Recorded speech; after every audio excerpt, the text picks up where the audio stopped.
Graças a Deus, meus irmãos, da parte do nosso Senhor Jesus Cristo. Hoje nós iremos falar do Evangelho de João, capítulo de número 16, né? Eu quero me atentar para os versículos de número 8 em diante, que diz: E quando ele vier, convencerá o mundo do pecado, da justiça e do juízo. Versículo 9, do pecado, porque não crê em mim. Da justiça, versículo 10, porque vou para meu Pai e não me vereis mais. Do juízo, porque já o príncipe deste mundo está julgado, ou em outras versões condenado, né?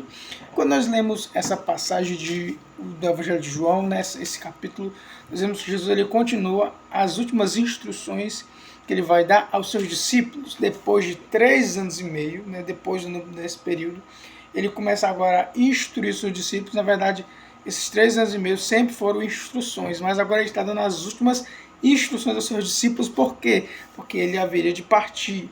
Então os discípulos iam ficar com a responsabilidade de continuar a fazer aquilo que o próprio Jesus Cristo fez na terra, né? Então nós vemos que o próprio Jesus disse, né, que ele iria enviar o Espírito Santo. No Evangelho de João capítulo 14 fala: eu vou e vou pedir ao Pai para que envie o Consolador, né? O papel do Espírito Santo era para que ajudasse os discípulos a continuarem a obra de Jesus Cristo, pois ele disse que ia continuar conosco. Mas de que maneira? Não de maneira carnal, mas agora na forma do Espírito Santo. O Espírito Santo é o próprio Jesus que habita dentro de nós e pode nos ajudar a cumprir a grande comissão, que é o ID do Senhor Jesus Cristo, e a continuarmos a fazer aquilo que Jesus fez. Então, quando a Bíblia diz que o Espírito Santo vai convencer o mundo do pecado, da justiça e do juízo, do pecado porque não creem em mim, né? Então, as pessoas não creem em Deus porque elas estão cegas pelo pecado. Somente o Espírito Santo tem o poder de convencê-las, né? Porque a Bíblia diz que a fé vem pelo ouvir e o ouvir a palavra de Deus. Então, a fé vem a partir do momento que nós pregamos a palavra de Deus. E Paulo fala: como ouvirão se não há quem pregue, né? Então, isso é interessante porque só há a possibilidade de alguém crer no Evangelho de Jesus Cristo, na pregação do Evangelho, se alguém pregar. Porque se ninguém pregar, não tem como as pessoas ouvirem. E se as pessoas não ouvirem, elas não vão crer.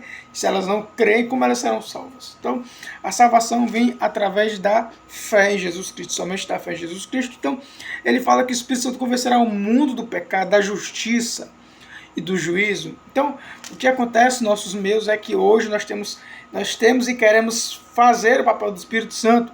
Deus ele não nos chamou particularmente para convencermos ninguém a respeito da nossa religião, a respeito daquilo que nós cremos. Não. Ele mandou a gente pregar a palavra.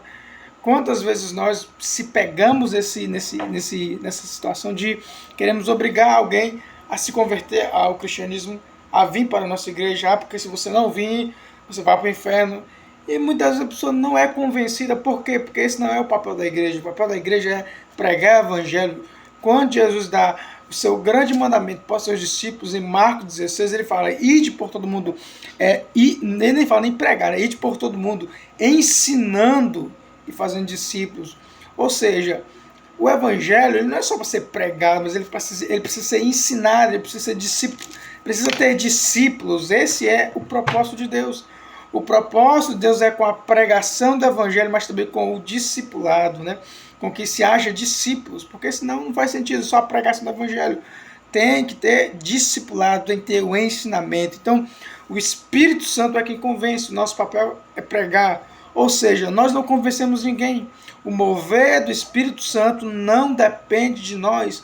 O mover do Espírito Santo depende apenas do Espírito Santo. O mover do Espírito Santo não é porque eu canto bem, não é porque eu toco bem, não é porque eu me consagrei, mas o mover do Espírito Santo se dá porque ele quer se manifestar, e ele se manifesta da maneira que ele quer, do jeito que ele quer. Uns choram, outros pulam, outros falam em línguas estranhas, outros sapateiam, e daí o Espírito Santo se manifesta da maneira que ele quer se manifestar e como ele achar certo se manifestar. Nós não temos esse poder de parar o Espírito Santo. A palavra de Deus deixa bem claro que o espírito do profeta é sujeito ao profeta. Então nós vemos que quem convence é o Espírito Santo. Nós só temos que pregar a palavra de Deus. João Batista falava: eu não sou eu não sou o que clama no deserto, sou apenas a voz do que clama. Então João Batista entendia que ele não veio para tomar o lugar próprio Jesus, ele veio somente para preparar o caminho, e nós assim somos pessoas que preparamos o caminho para que outras pessoas ouçam a palavra do evangelho, que o Espírito Santo venha convencê-las da verdade, né? Então, e o versículo de número 33, ele fala: tenho-vos dito isso para que em mim tenhais paz, no mundo tereis aflições, mas de bom ânimo, eu venci o mundo. O que muitas vezes nós nos pegamos pensando e vendo muitas pessoas fazendo promessas que o próprio evangelho nunca prometeu, né? O evangelho ele promete paz, mas a paz não no mundo, mas a paz em Jesus, porque se nós olharmos para o mundo vai de mal a pior. A Bíblia diz que o mundo jaz do maligno. A Bíblia diz que o mundo está condenado. A Bíblia diz que quem ama o mundo é inimigo de Deus. Quem é amigo do mundo se torna inimigo de Deus. Então, o mundo não tem paz. E a paz que o mundo nos dá, muitas vezes, são paz de coisas passageiras. É uma paz mentirosa. Mas a paz que excede todo entendimento, essa paz está somente em Jesus. E por isso que ele fala: eu tenho-vos dito isso para que em mim tenhais paz. E o que Jesus está falando? Jesus está falando que os discípulos eles iriam morrer, eles iriam ser perseguidos, eles iriam ser odiados pelas pessoas, e tudo isso acontecer. Então Jesus ele deixou claro aos discípulos que eles teriam uma dificuldade ao viver aquilo que o próprio Jesus agora tinha colocado nas mãos deles. E é o fato, porque muitos discípulos morreram de maneira cruel, de maneira horrível. Nós vemos que o apóstolo Paulo foi decapitado, alguns foram cerrados ao meio, Tiago foi morto à espada. Então, e segundo a história, Pedro foi morto em forma de X. Então, os discípulos, na verdade, no mundo eles não tiveram paz, eles tiveram paz em Jesus. Então, quando nós vemos que a situação realmente não está melhorando, nós não devemos esperar que a paz venha do mundo, porque não vai ter paz no mundo.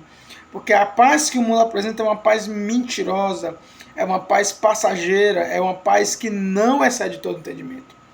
A paz que o mundo mostra é uma paz quando eu estou bem, é uma paz quando eu estou rico, é uma paz quando eu estou com todos os bens materiais em dia, todas as contas em dia, não me falta nada. O mundo é paz. Mas quando tudo isso não tem, quando há uma morte, quando há uma dificuldade, quando não há uma saída, onde nós buscamos a nossa paz? Então a nossa paz, primeiramente, ela não vem de ninguém. A nossa paz ela está em Jesus Cristo. Ele falou: tenho-vos dito isso para que em mim tenhais paz. A nossa paz não está no mundo, a nossa paz está em Jesus. E é por isso que nós podemos ter paz em Deus, mesmo com o mundo de cabeça para baixo, mesmo com tantas loucuras que acontecem no mundo. Porque a nossa paz ela está unicamente em Deus. E por isso que nós podemos ter essa paz. Então, Deus abençoe a sua vida. Graça e paz e até o próximo vídeo.